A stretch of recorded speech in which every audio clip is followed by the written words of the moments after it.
de véritables robes de princesse. Toujours très chic lors de leurs différentes sorties, Victoria et Sofia de Suède se sont surpassées ce vendredi 20 janvier lors d'un dîner de gala organisé pour la famille royale du pays et quelques invités. Les cheveux noués en un chignon serré, la princesse héritière avait en effet choisi une robe noire à paillettes Giambattista Valli plutôt courte dont le dos en dentelle a été très remarqué. Perchée sur de très hauts escarpins Gianvito Rossi hors de prix, plus de 500 € la paire, la jeune femme est arrivée au bras de son mari Daniel, qu'on avait vu particulièrement complice avec leur belle-sœur Sofia la semaine dernière. Une belle-sœur qui lui a quasiment volé la vedette.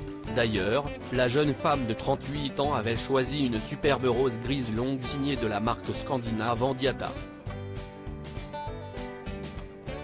Radieuse et scintillante, la maman de 3 garçons, Alexander, 6 ans, Gabriel, 5 ans et Julian, 22 mois, était souriante au bras de son mari, le cadet de la famille royale, le prince Carl Philippe.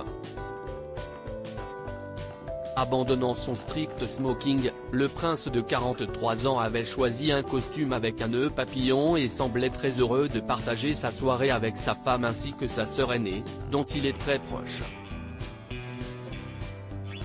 Aux côtés des deux couples, le roi Carl XVI Gustaf et la reine Silvia, qui débutaient ainsi les festivités de leur jubilé. En septembre, le couple fêtera ses 50 ans sur le trône lors d'un grand week-end au cours duquel ils recevront toutes les familles royales européennes.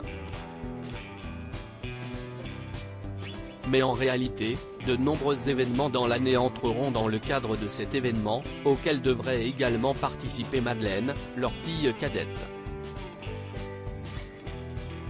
Un scandale vite étouffé à 40 ans, la princesse a fait un choix totalement différent de ses frères et sœurs. Si elle revient souvent dans son pays d'origine pour voir sa famille et participe à quelques événements, elle vit désormais la plupart du temps aux États-Unis avec son mari, l'Américain Christopher O'Neill, et leurs 3 enfants, Léonore, 8 ans, Nicolas, 7 ans et Adrienne, 4 ans. Il faut dire que depuis 2019, le roi Carl Gustaf l'a laissé libre de ses mouvements. Pour réorganiser la monarchie, le souverain avait décidé de retirer les titres royaux de certains de ses petits-enfants, ceux qui ne descendent pas de son héritière. Une décision controversée qui a éloigné la princesse Madeleine de la couronne, mais pas le prince Carl Philippe, apparemment très content de son statut de numéro 2. Un rôle sur lequel Carl Gustaf est revenu récemment, trouvant injuste pour lui d'avoir été l'héritier enfant, avant que la loi salique ne soit abolie et que le titre ne passe à sa sœur aînée. Il a expliqué avoir envisagé de revenir sur cette loi. Devant le tollé provoqué, il a rapidement fait machine arrière. Et au vu de l'unité affichée, cela ne semble pas avoir perturbé la famille plus que cela.